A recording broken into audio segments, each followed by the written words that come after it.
Hello everyone, welcome to the part 3 of The Girl with the Broken Wing, written by Heather Dyer and illustrated by Peter Bale. Let's get started with the chapter 5, York Minster. I love stories, said Hilary happily. Ever since the wonderful day she had seemed content to sit on the sofa eating chocolates, wearing headphones and listening to Mrs. Mulroney's audiobooks. She was so quiet that the twins kept forgetting that she was there at all, and then were startled when she suddenly yelled out things like, "Don't do it, Mr. Elsewise," or burst into gleeful laughter. "Don't you have stories where you come from?" Amanda asked. "No," said Hilary. "We're not supposed to make things up." "No stories?"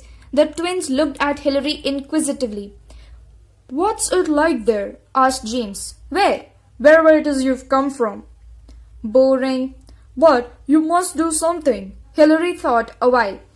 "We sing," she said. "Hymns mostly." "Don't you do any dancing?" asked Amanda, who had just started taking ballet lessons. "Sometimes, as long as it's decorous." "What's decorous?" "Not moving your arms and legs too much." James and Amanda glanced at each other. Poor Hilary, no wonder she was in no particular hurry to get back. It sounded even worse than school. "What about sports?" asked James. Don't you play soccer?" "Oh no, they're far too old for soccer." "Too old? Aren't there any children there?" Hilary shook her head. "Not as many as here," she said, and for a moment she looked almost sad. Poor Hilary, Amanda supposed it was only to be expected that angels were mainly old people, but it couldn't be much fun for her, could it? "Well, never mind," said Amanda eventually. "You can stay with us for as long as you like, can't she, James?" "Can't she, James?" But James just glanced at Amanda in annoyance and said nothing. Then, one morning, as the twins were getting ready for school, Hilary took off the headphones and said, "What are you doing?" The twins looked at her. "We're getting ready for school," said James. "What does it look like we're doing?"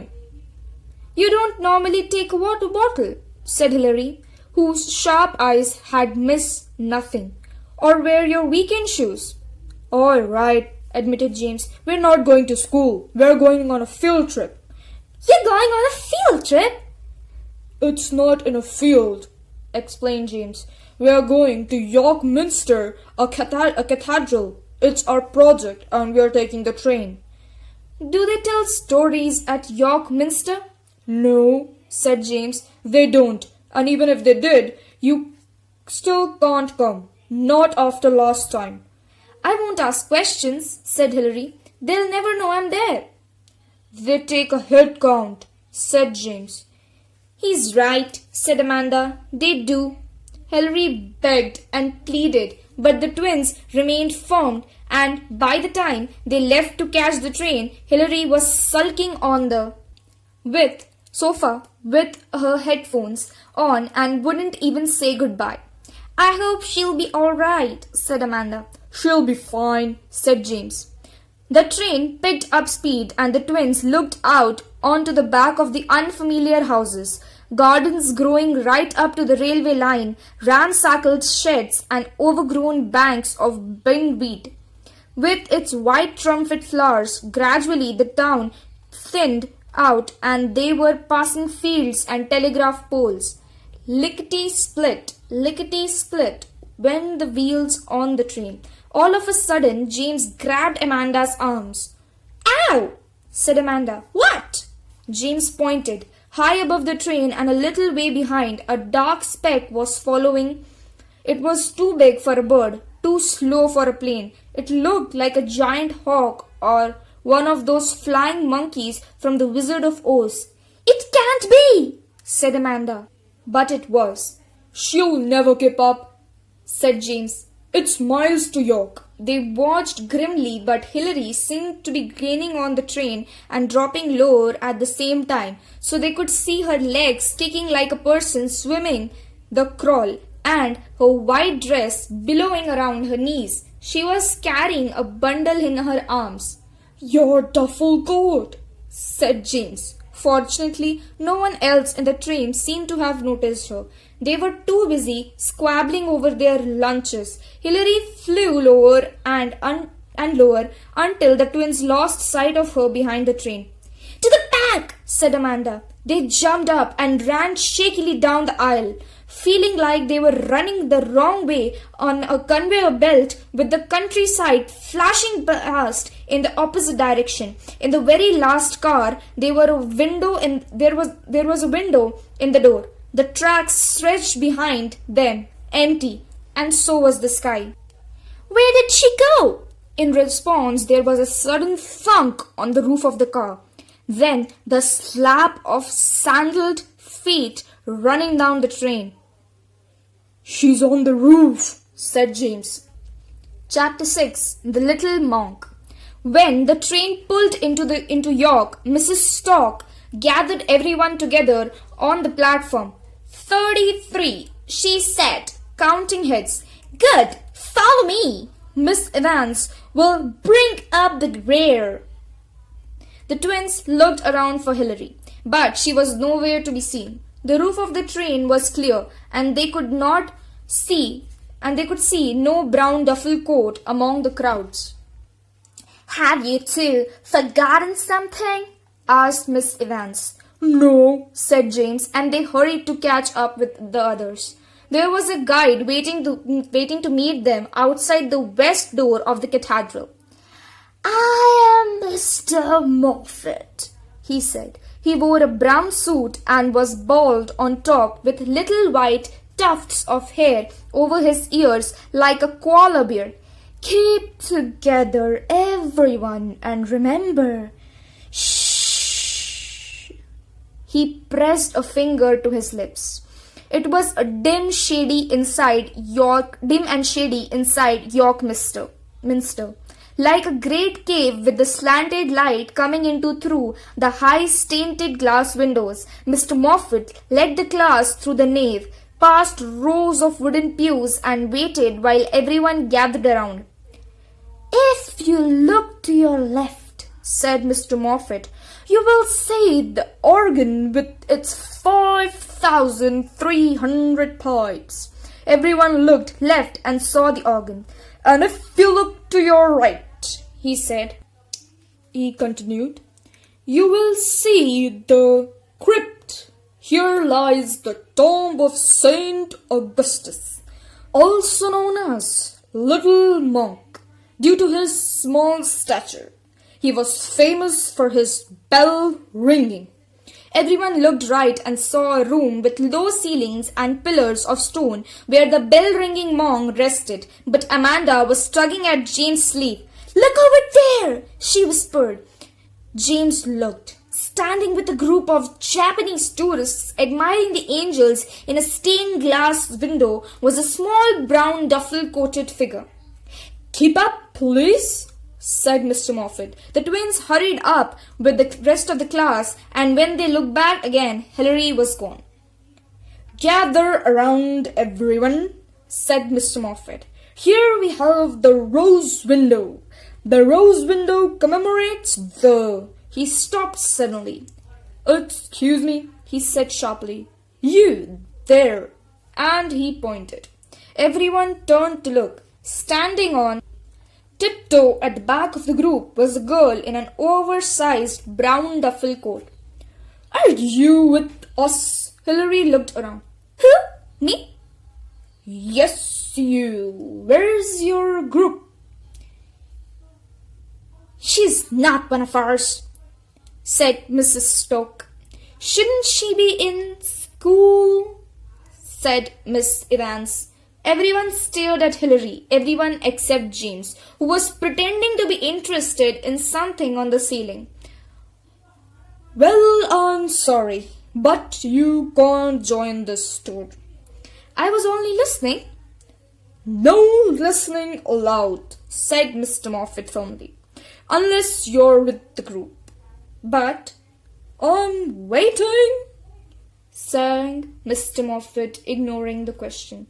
There was a long silence, then reluctantly Hilary turned and shuffled off. Mr. Moffat waited until he thought she was out of earshot. "That's better," he said. "Now then, over here we have the choir stalls. The acoustics were designed so that—" "I can hear you," came a thin cry. The class looked around to see Hilary watching them from the other side of the cathedral. "As I was saying," continued Mr. Moffat, "the acoustics—" "I can still hear you." This time Hilary was peeping out from behind a pillar, waving at them. The class giggled. Mr. Moffat turned his back on her. "We'll do the ringing chamber and the bell tower," he said. He motioned for the class to gather around and waited until he was sure that Hilary was gone. Then he lowered his voice so that no one could overhear. "According to the legend," he said, "the little monk used to ring the bells so beautifully that angels gathered on the roof to listen." Mr. Moffat paused dramatically and glanced upwards, and the entire class glanced upwards too, as though they expected to see the angels waiting for the bells to ring. "Where's she gone?" James hissed to Amanda. Hilary had disappeared. "This way," said Mr. Moffat. He started up a stone stairway, and the class followed behind him. Around and around they went, higher and higher. When they were about halfway up the tower, Mr. Moffat paused and cleared his throat. "In the ringing chamber, you will see the bell pulls hanging just as they did in 14. All of a sudden, Mr. Moffat's voice was drowned out by a noise like 100 pots and pans falling from a great height, and it was coming from the ringing chambers up ahead. Mr. Moffat gave an outraged yell and leapt up the stairs. Crowding into the chamber behind him, the class was confronted by a curious sight. A group of tourists was snapping pictures of what looked like a miniature monk swinging on the bell pulls. "Check it out!" yelled a man in a safari and its suit. "It's a reenactment by the little monk!" And there was Hilary, wearing her duffel coat and with the hood up. She was clinging to the bell ropes. So, as the bells clanged, she sailed up into the belfry and then down again in front of the flashing cameras. "Hell's bells!" yelled Mr. Moffat, rushing forward. "Stop that!" But Hilary had sculpted up one of the ropes like a monkey and set the bells a-jingling again. Gradually the bells quietened and the rope hung still. "What goes up must come down," said Miss Evans, peering upwards. Then all of a sudden something moved, and the crowd drew back as a dark shape came plummeting down towards them and fell to the floor at their feet. Thud! Mrs. Stokes shrieked, and Miss Evans covered her eyes and peeped through her fingers. But this was only Hilary's duffel coat. So, where was Hilary? While everyone was staring at the coat,